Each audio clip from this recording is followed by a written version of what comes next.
আল্লাহ তাআলা যত বিপদ দিবে, আল্লাহ তাআলা যত বিপদ আমাদেরকে দিবে, তারপর আমরা আল্লাহর উপর শুকরিয়া আদায় করব। কারণ আমাদের মাঝ থেকে কয়েকদিন আগে বন্যা চলে গেছে, ঠিক না? মানুষের ঘর বাড়ি গাছপালা সব ভেঙে শেষ হয়ে যাচ্ছে, কিন্তু তারপরও আমরা এক আল্লাহরই গোলামি করি, এক আল্লাহরই ইবাদত করি, এক আল্লাহরই দাসত্ব আদায় করি, এক আল্লাহর শুকরিয়া আদায় করি। সে আল্লাহ আছে না নেই? যে আল্লাহ আমাদেরকে বন্যা দিল, ওই আল্লাহ আমাদেরকে আবার সুস্থতা দান করলো। যে আল্লাহ আবহাওয়া খারাপ করে, ওই মালিক আবার আবহাওয়া ভালো করে দেয়। ও মুসলমান, আল্লাহ যতই আমাদেরকে বিপদ দিক না কেন, আমরা সব সময় সর্ব অবস্থায় সর্বহালতে একজনের ইবাদত করব, তিনি কে?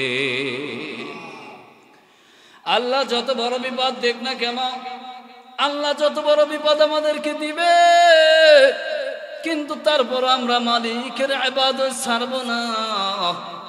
কারণ কি জানো?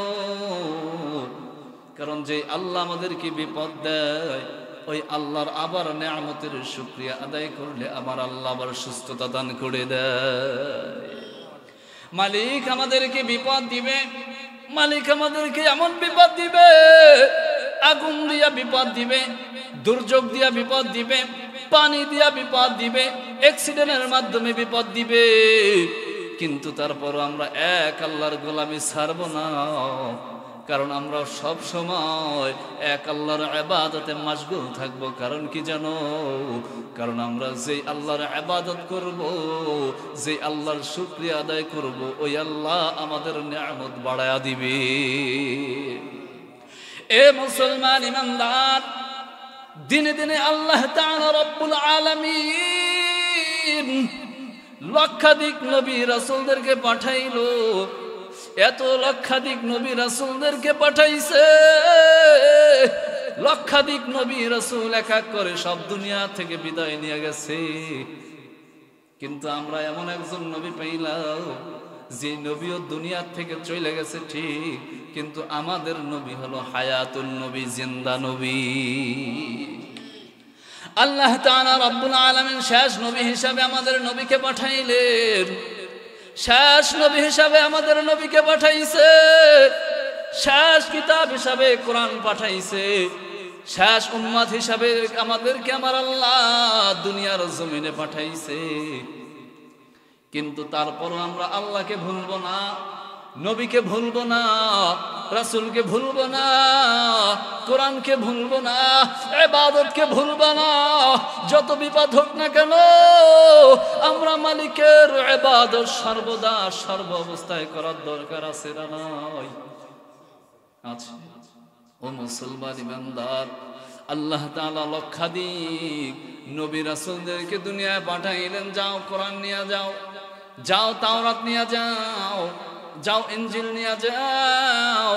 আল্লাহ তাআলা একাধিক লক্ষাধিক নবী রাসূলদেরকে কিতাব দিয়া পাঠাইলেন, কিন্তু আল্লাহ তাআলা সব থেকে দামি কইরা আমার নবী বিশ্ব পয়গম্বরকে পাঠাইছে।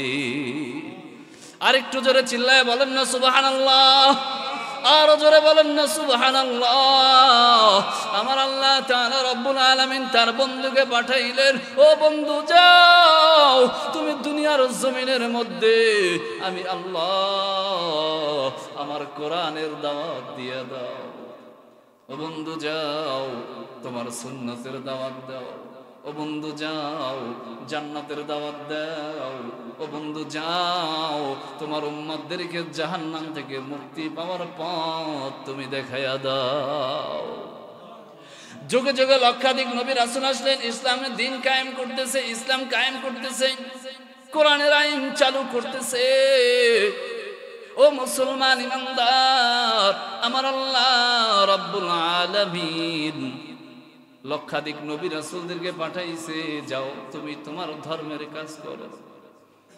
বিশ্ব পয়গম্বরকে পাঠাইলেন, যাও তুমি ইসলামের দাওয়াত দাও, তুমি যাও কোরআনের দাওয়াত দাও, তুমি যাও দ্বীনের দাওয়াত দাও, তুমি যাও তোমার উম্মতদেরকে জান্নাতের কাতারে নিয়ে আসার জন্য তুমি তোমার বান্দাদেরকে দাওয়াত দেওয়া শুরু করে দাও।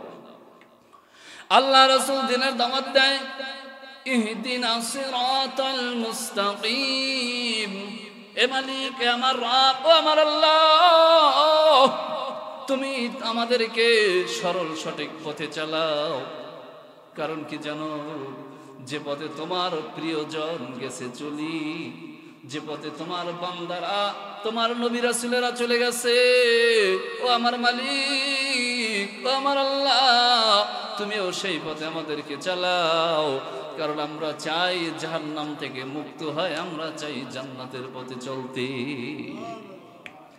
এ মুসলমান ইমানদার, বিশ্ব পয়গম্বর, আখিরি নবী, শেষ নবী হযরত মুহাম্মদুর রাসূলুল্লাহ সাল্লাল্লাহু আলাইহি ওয়াসাল্লাম, তার জবানের মধ্যে নবী করিম সাল্লাল্লাহু আলাইহি ওয়াসাল্লাম হযরত ওমর রাদিয়াল্লাহু তাআলা আনহুকে তিনি যখন রাষ্ট্রপ্রধান বানাই দিলেন, যখন হযরত ওমর তিনি যখন রাষ্ট্রপ্রধান হয়ে গেছে, হযরত ওমর রাদিয়াল্লাহু তাআলা আনহু তিনি তার কিছু লোকদেরকে নিয়ে রাতের বেলায় হাঁটে।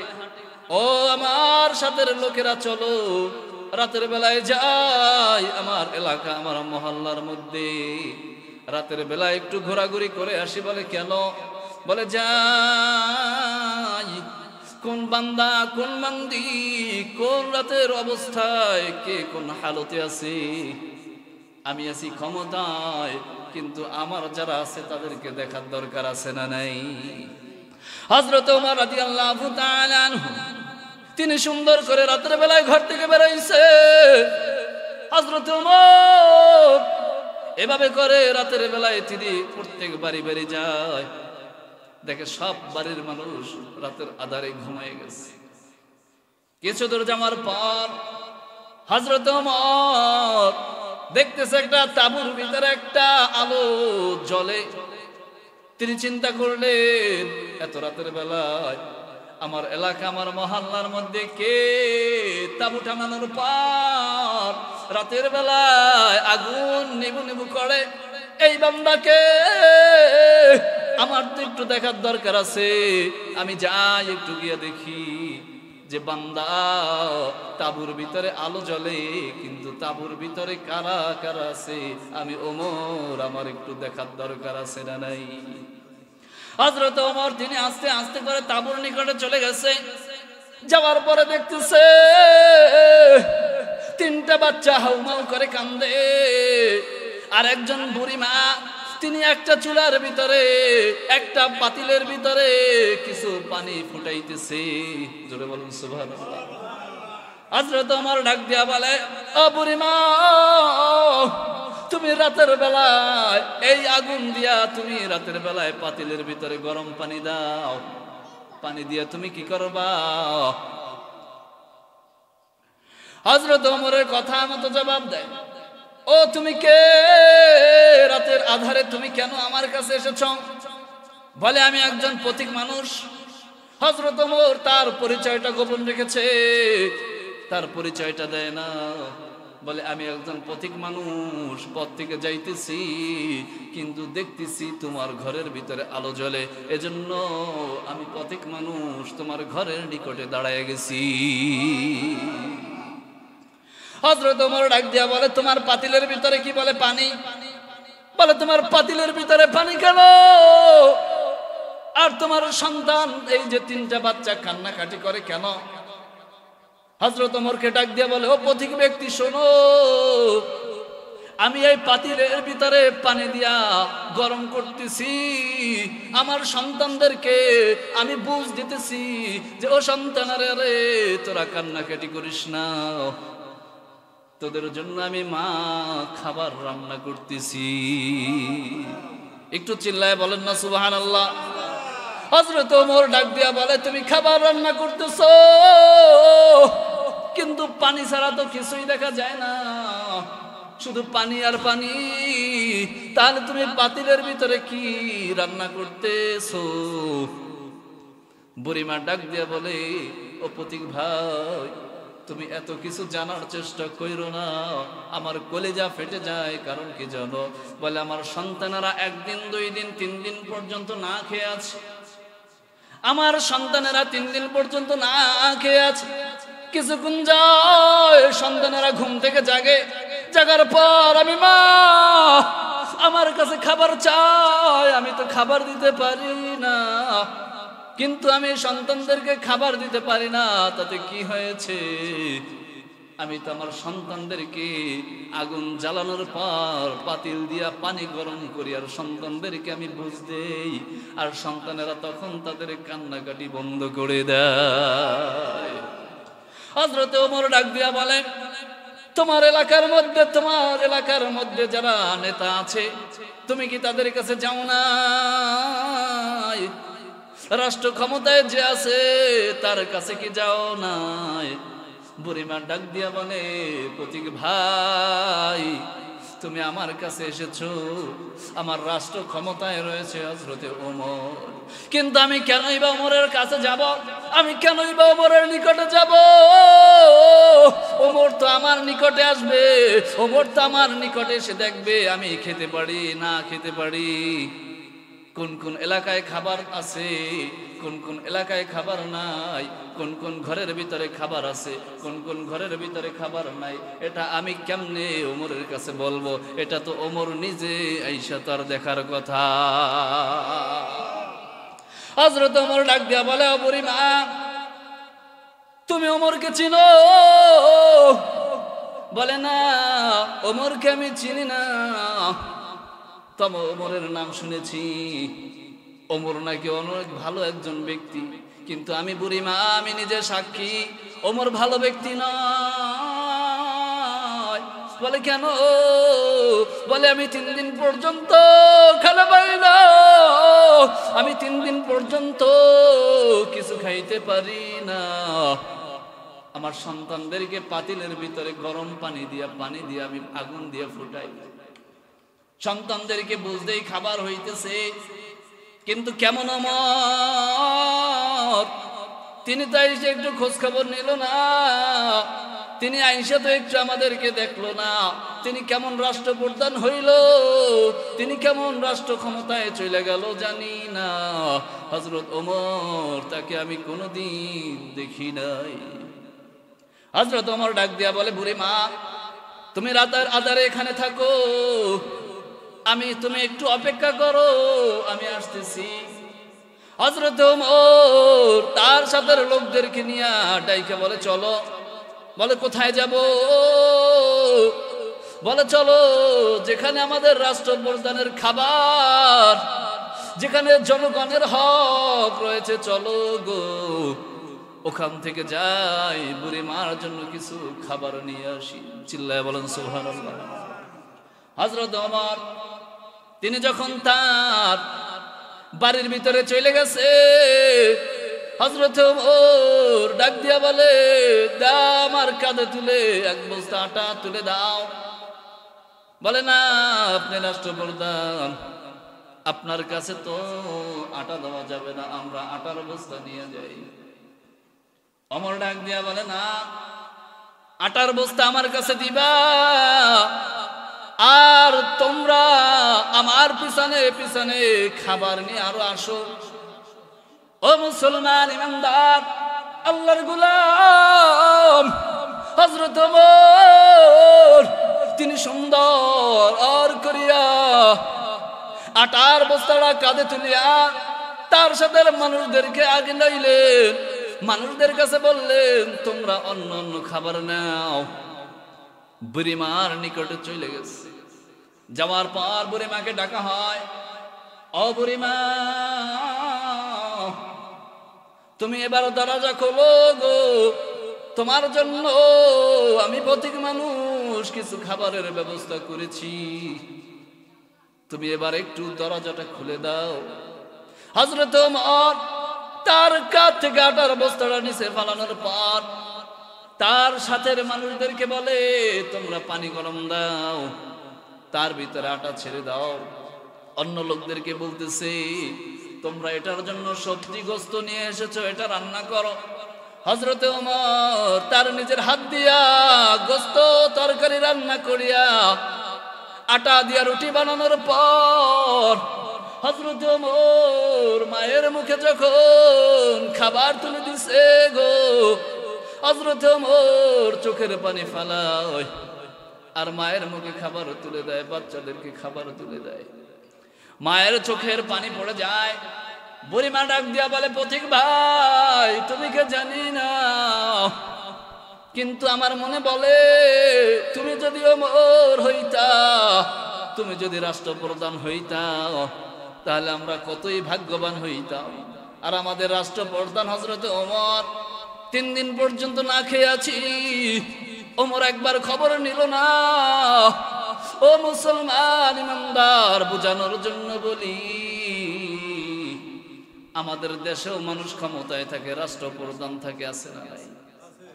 গরিবরা না খেয়ে মরে দেখে না, জনগণ না খেয়ে মরে দেখে না। ইসলাম তো এটা সাপোর্ট দেয় না।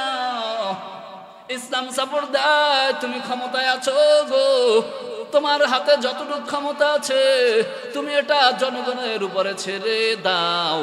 জনগণ খেয়ে ভালো থাকবে, তোমার জন্য দোয়া করবে, আর আল্লাহর আদালত থেকে রহমতের ফেরেশতা তোমার উপর রহমত নাজিল করে দিবে। হযরত ওমর রুটি বানায়, বুড়িমাকে খাওয়াই দাও।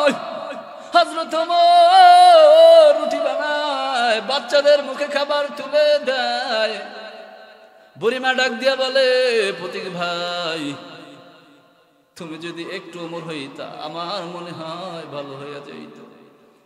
বুড়িমা ডাক দিয়া বলে, আমি যদি ওমরকে পাইতাম, তাহলে আমি বুড়িমা ওমরের গলায় গামছা লাগায় টানতাম।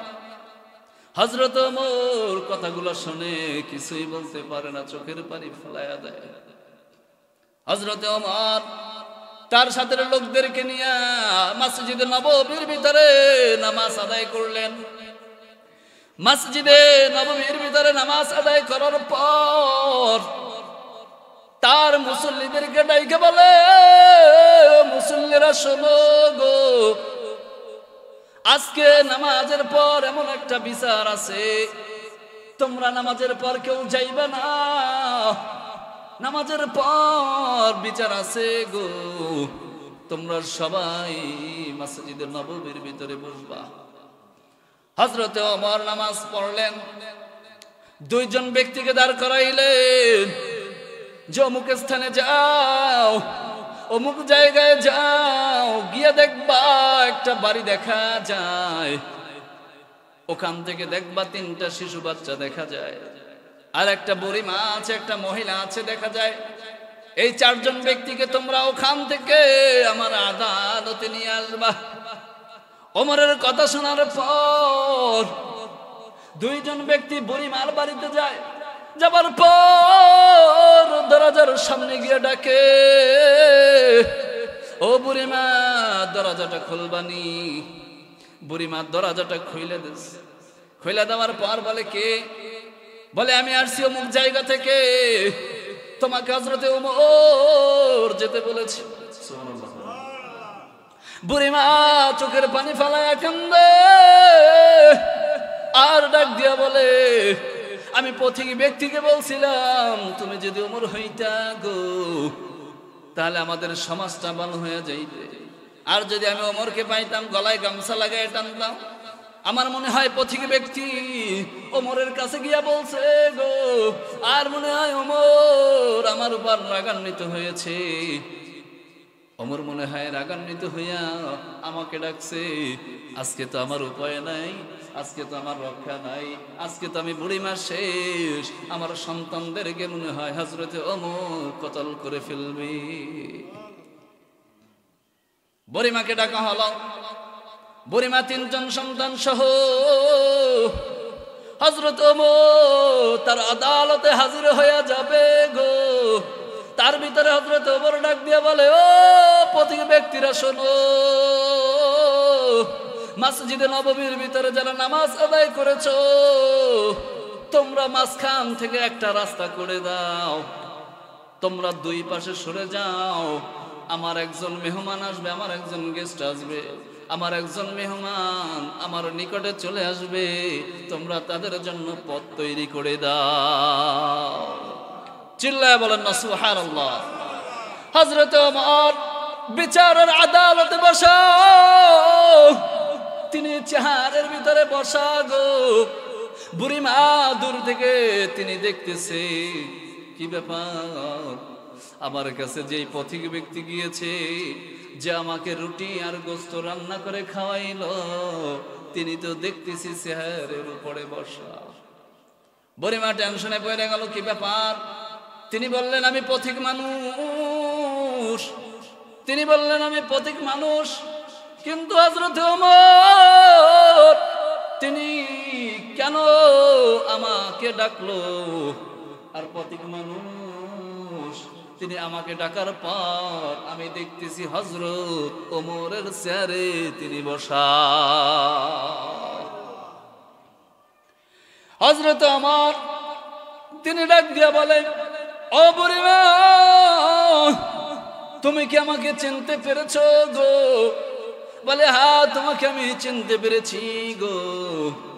তুমি তো সেদিন আমার কাছে গিয়েছিলে রাতের আঁধারে, তুমি তো আমার সন্তানদেরকে দেখেছো, তুমি তো রুটি বানাইলা, তুমি তো আবার গোস্ত রান্না করে আমাদেরকে খাওয়াই দিলা। কিন্তু তোমাকে জিজ্ঞেস করলাম তুমি কে? তুমি বললা আমি পথিক মানুষ। ও বুড়িমা, তোমার একটা ইচ্ছা ছিল যে হযরত ওমরের গলায় গামছা লাগাইয়া তুমি টানবা, কারণ ওমর রাষ্ট্র ক্ষমতায় ছিল গো। কিন্তু তুমি 3 দিন পর্যন্ত কিছু খাইতে পারো নাই। তুমি আসো এবার। হযরত ওমর তিনি একটা পাগড়ি পরিয়া, গলায় পাগড়ির এক মাথা বাঁধার পর বুড়িমাকে ডাক দিয়ে বলে, মা গো মা, তুমি পাগড়ির আরেক মাথা ধরো গো। তুমি এবার আমি ওমর, আমাকে টানা হেঁচড়া করো। বুড়িমা চোখের পানি ফেলায় কাঁদে দিছে। ওমরকে ডাক দিয়ে বলে, ওমর, তুমি যে রাষ্ট্রপ্রধান এটা আমি চিনি নাই, তুমি যে রাষ্ট্রপ্রধান ছিলে এটা আমি বুঝি নাই, তুমি যে রাষ্ট্রপ্রধান ছিলে এটা আমার জানা ছিল না। ওমর ডাক দিয়ে বলে, তোমার তো মনের ইচ্ছা ছিল যে ওমরকে তুমি যদি পাইতা, তুমি গলায় গামছা লাগায় টান দিতা। তুমি 3 দিন পর্যন্ত কিছু খাইতে পারো না। ও বুড়িমা, এবার তোমার ইচ্ছা পূরণ করো। বুড়িমা ডাক দিয়ে বলে, ওমর, তোমার মতো রাষ্ট্র প্রধান যদি এই দেশে থাকে, তাহলে এই দেশে গরিব মানুষ আর অভাবগ্রস্ত হবে না। তোমার মতো ক্ষমতাবান মানুষ যদি আমাদের এই ধারায় থাকে, তাহলে রাষ্ট্রপ্রধান যদি তুমি হও, তাহলে আমাদের আর কোনো কষ্ট হবে না, গরিব মানুষের কষ্ট হবে না। কারণ গরিব মানুষের যে অধিকার আল্লাহ দিয়েছে, তোমার হাতে যতটুকু ক্ষমতা আছে, তোমার অতটুকু ক্ষমতা দিয়া গরিব মানুষদেরকে দান সদকা করে দাও, গরিবদের হক আদায় করে দাও। দেখবা আজকে গরিবের মুখে হাসি ফুটাইছো, আল্লাহ তাআলা রব্বুল আলামিন গরিবের দোয়াকে কবুল করার পর দেখবা তুমি যখন আসরের ময়দানে দাঁড়ায় যাইবা, যখন ইয়া নফসি ইয়া নফসি তোমার বাঁচার জন্য পাগল করা হয়ে যাইবা, হাসরের ময়দানে দেখবা ওই যে গরিব মানুষ দোয়া করেছে, ওই গরিব মানুষের দোয়ার উসিলায় আল্লাহ তাআলা তোমাকে জান্নাতে পৌঁছায়া দিবে। আমাদের দেশে রাষ্ট্রপ্রধান আছে না নাই? ক্ষমতাবান মানুষ আছে না নাই? চেয়ারম্যান সাহেব আছে না নাই? এমপি সাহেব আছে না নাই? মন্ত্রী সাহেব আছে না নাই? তাদের একটা ক্ষমতা আছে না নাই? বলে ক্ষমতা কি? বলে উপর থেকে ক্ষমতা পাওয়ার যতটুক দিবে গো, ততটুক তার হাতে ক্ষমতা থাকে। কিন্তু ওটা যদি স্বাভাবিকভাবে মানুষের মাঝে বন্টন করে দেয়, তাহলে কিন্তু দুনিয়ায় আর কোনো সমস্যা থাকে না। কিন্তু যে থাকে ক্ষমতায়, যে থাকে চেয়ারে, সে থাকে গিয়ারে, কিন্তু বান্দা দেখবে তার আত্মীয় স্বজনের মধ্যে কে বেশি অসুবিধায়, সে চেয়ারম্যান হোক, এমপি সাহেব হোক, মন্ত্রী সাহেব হোক, তিনি যেই হোক না কেন, তার নিকটতম আত্মীয় যিনি, তার কাছে কাছে যিনি থাকে, তাকে একটু বেশি দান সদকা করে, কথা কয় না? কিন্তু ইসলাম তো এটা বলে না। ইসলাম বলছে গরিবের হক, গরিব যারা সমাজের মধ্যে রয়েছে প্রত্যেকটা মানুষের হক আমার আল্লাহ দিয়েছে। 5 জন মানুষ গরিব, 2 জন খাইতে পারে না, 3 জন খাইতে পারে না, 5 জন মানুষ গরিব। কিন্তু তুমি চিন্তা করলা 5 জন মানুষকে দেওয়ার দরকার নাই, আমার 2 জন মানুষ আত্মীয়, ওই 2 জন মানুষকে দান করো। আর 3 জন মানুষ না খেয়ে মরতেছে, 2 জন মানুষকে দান কইরা তুমি যে সব অর্জন করবা, 3 জনের বরদোয়ায় তুমি ধ্বংস হইয়া ধূলিসাৎ হইয়া যাবা। কারণ তোমাকে একটা, প্রত্যেকটা জিনিসের একটা মাপ আছে। বর্তমানে একটা বন্যা চলে গেছে, চেয়ারম্যান, মেম্বার, এমপি, মন্ত্রী যারাই আছে তাদের হাতের ভিতরে কিছু টাকা দেওয়া হয়। তোমার এলাকায়, তোমার মহল্লার ভিতরে টাকাগুলা বন্টন করে দাও। তোমার মহল্লার মধ্যে কয়টা ঘর পড়ে গেছে, ঘরগুলা মেরামত করে দাও। এটা হলো উপরের আদেশ। কিন্তু তোমার হাতে ক্ষমতা আসছে, তোমার হাতে কিছু টাকা আসছে, তোমার হাতে কিছু ঘর বাড়ি চলে আসছে, তুমি চিন্তা ভাবনা করলা আমার যারা নিকটতম আছে তাদেরকে দেই, এলাকার মধ্যে আর কারোর দরকার নাই। আর যখনই নির্বাচন শুরু হয়, অমুকের চরিত্র ফুলের মতো পবিত্র, নামাজ পড়ে না, এখন তো কথা কয় না। এ মুসলমান, নির্বাচন যতই আসুক, যে নির্বাচনের দ্বারা আমাদের কোনো দুঃখ নাই, নির্বাচনে কে হইল কে না হইল সেটা আমাদের দুঃখ নাই।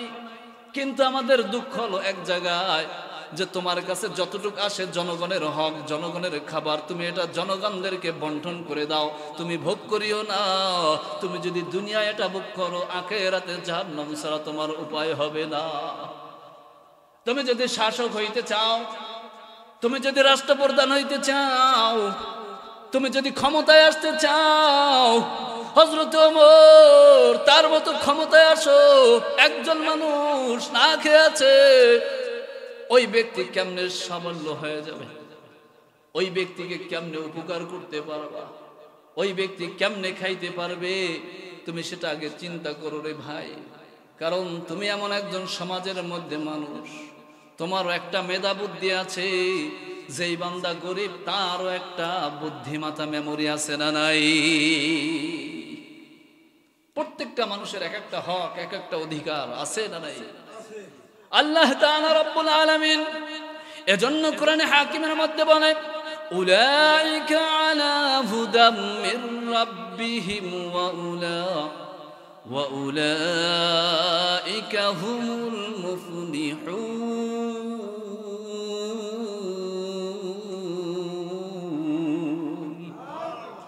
এ মুসলমান, আল্লাহ তোমাকে যা দিয়েছে তুমি সেটা নিয়ে সন্তুষ্ট থাকো।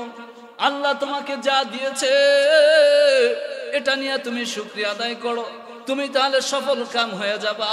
তুমি তাহলে, আল্লাহ তাআলা বললেন, উলাইকা আলা হুদাম মির রাব্বিহিম ওয়া উলাইকা হুমুল মুফলিহুন। ও মুসলমান, তুমি কোরআনের মধ্যে ঢুকেছো, উদখুলু ফিস সিলমি কাফা ওয়া লা তাত্তাবিউ খুতুওয়াতিশ শাইতান। তুমি সুন্দর করে দিনের মধ্যে ঢুকেছো, ইসলামের মধ্যে ঢুকেছো। ও মুসলমান, এটা তোমার জন্য সফল কাম। কারণ কি জানো? তুমি ইসলামের মধ্যে ঢুকছো। ইসলামটা, ধর্মটা কে দিয়েছে? ইসলাম ধর্মটা আমার আল্লাহ দিয়েছে। Islam is the complete code of life. ইসলাম এমন একটি জীবন ব্যবস্থা, যেই জীবন ব্যবস্থার মধ্যে সবকিছু আছে। যেই জীবন ব্যবস্থার মধ্যে আল্লাহ তাআলা কোরআন দিয়েছে, নামাজ আছে, রোজা আছে, হজ আছে। আলামিন বান্দা ইসলামের মধ্যে সব দিয়েছে। আবার এই ইসলামের মধ্যে জান্নাত আবার জাহান্নাম আছে না নাই? এ মুসলমান, বলতেছিলাম বিপদে থাকবো, ধৈর্য ধরবো কার জন্য? জোরে বলেন কার জন্য? সুস্থ থাকবো, শুকরিয়া আদায় করবো কার? অসুস্থ থাকবো, শুকরিয়া আদায় করবো কার? আল্লাহ বলে বান্দা তুই শুকরিয়া আদায় কর। কারণ কি জানো? তুই শুকরিয়া আদায় করবি, এজন্য তোকে সুস্থ রাখছি, শুকরিয়া আদায় কর। অসুস্থ করছি, আবার শুকরিয়া আদায় কর। তোর টাকা পয়সা নাই, শুকরিয়া আদায় কর। টাকা পয়সা দিছি, শুকরিয়া আদায় কর। ও বান্দা তুই যে হালতে যে অবস্থায় থাকো, আমি আল্লাহ আমার শুকরিয়া আদায় কর। আমি আল্লাহ তোর লক্ষ কোটি কোটি নিয়ামত বাড়ায়া দিব। তো আল্লাহ সুবহানাহু ওয়া তাআলা যতটুকু আলোচনা করেছি, আল্লাহ তাআলা সব ভাইকে আমল করার তৌফিক দান করুক। চিল্লায় বলি আমিন। আর আমরা মুসলমান এমন হইলাম, নির্বাচন আসছে, কি আসছে? নিজের একটা অধিকার আছে না নেই? বর্তমানে আমি একটা হিসাব করে দেখলাম, মহিষের দাম যা, গরু ছাগলের দাম যা, তার থেকে কুকুরের দাম মোটেও নাই। আছে নাকি? গরু ছাগলের তুলনায় কুকুরের দাম আছে। কিন্তু আমার একটা ভোটের অধিকার আমার আছে না নেই? যেই বান্দা ভোটকে বিক্রি করে, এখন একটু জবাব দেন, যেই কুকুর কোনো অধিকার গরুর কাছে নাই। মহিষের দাম আছে, মহিষের দাম আছে, গরুর দাম আছে, ছাগলের দাম আছে, কুকুরের দাম। কিন্তু আমি মানুষ হইয়া ভোটটা কোন দিকে দিব? টাকা নেয় একদিকে, ভোট দেয়, কথা কয় না, আছে না নেই? কিন্তু আমার কথা হলো, আমার সমাজ কেমনে চলবে, আমার মসজিদ কেমনে চলবে, আমার এলাকা কেমনে চলবে, আমার অধিকার কি থাকবে, আমার মহল্লায় কে কি অবস্থায় আছে, এটা আমাদের জানার দরকার আছে না নেই? কিন্তু আমাদের ভোটের অধিকার আছে না নেই? কিন্তু সামান্য তোমার জীবনটাকে মাত্র 500 টাকায় বিক্রি করে দাও, তাহলে কুকুরের চেয়েও খারাপ, কুকুরের থেকে ভালো নয়। কথা বলেন? ভোট দেয় একদিকে, টাকা নেয়। আমি বলবো এটা কাকে ভোট দিবেন সেটা আপনার ব্যক্তিগত, কিন্তু আপনার আমানত, ভোটটা আপনার নিজের আমানত, সেটা অপর জায়গায় কেন আপনি বিক্রি করবেন? এক কাপ চা খায়, চা খাইয়ে হ্যাঁ ঠিক আছে, অমুক জায়গায় যায়, ভোটটা আমারে দিও, পকেটে কি করছে, রাখছে কিছু, আবার আরেক জায়গায় যায়, দূর ও একটা লোক হইলো, ভোট তো তুলেই দেওয়া লাগে, কথা কয় না? কিন্তু এই সমস্ত নিজের থেকে বাদ দেন, আল্লাহকে ভয় করেন। এমন মানুষকে ভোট দেবেন যাকে ভোট দিলে আপনি উপকৃত হবেন, সমাজ উপকৃত হবে, মানুষরা ভালো চলতে পারবে, মানুষের অধিকার পাওয়া যাবে। এমন মানুষকে ভোট দেন, তিনি ভোটে হোক। কথা বলেন না কেন? বেজার হইলেন নাকি? এটা হলো বাস্তবতা। ভোট চলে আসছে, নিজের আমানত বিক্রি করতেছেন টাকার কাছে। 500 টাকা না হলে কি আপনি মরে যাবেন? আপনার আমানতটা আপনি ঠিক জায়গায় দেন, টাকা কারো কাছ থেকে না নিয়া ভোটটা জায়গা মতো দেন, আল্লাহর কাছে দোয়া করেন, দেখবেন আল্লাহ গাইবি খাজানা থেকে আপনাকে 500 টাকার থেকেও বরকত বাড়ায় দিবে। 500 টাকার দিকে তাকাইয়েন না, ভোটটা জায়গা মতো দেন, যেখানে দিলে আপনি উপকৃত হবেন, 5টা গরিব উপকৃত হবে, আমি উপকৃত হব, সমাজ পরিবর্তন হবে, এলাকা পরিবর্তন হবে, এলাকার মধ্যে গরিব থাকবে না। কারণ কি জানেন? সব কিছু আমার আল্লাহ দিয়ে দেয়, কিন্তু আমাদের নিজের হাতেও কিছু আছে। কথা বলে, আল্লাহ সব কিছু দেবে। এখন যদি চিন্তা করি আল্লাহ বৃষ্টি দিবে, আল্লাহ যা করে করুক, আমি এখন বৈশা থাকি, ছাদ এইরকম থাক, চলবে?